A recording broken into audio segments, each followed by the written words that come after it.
నిండు నూరేళ్ల సావాసం స్వర్గమైంది వనవాసం దండగుచ్చాను నా ప్రాణం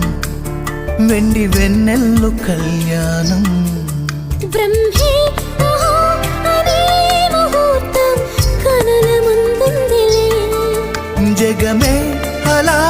ఇలా ఉయ్యాలై ఊగి మురిసిందిలే నిండు నూరేళ్ల సావాసం స్వర్గమైంది వనవాసం దండగుచ్చాను నా ప్రాణం వెండి వెన్నెల్లు కళ్యాణం